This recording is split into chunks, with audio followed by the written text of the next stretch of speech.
It is all in our hands, it is all in our hands.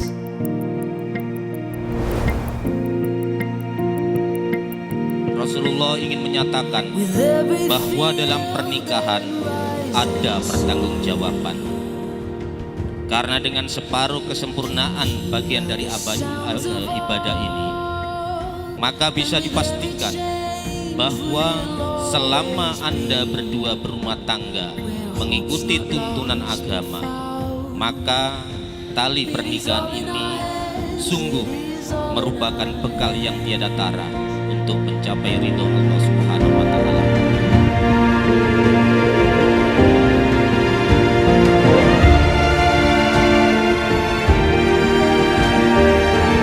Qabiltu nikahaha wa taswijaha bil mahril madhkur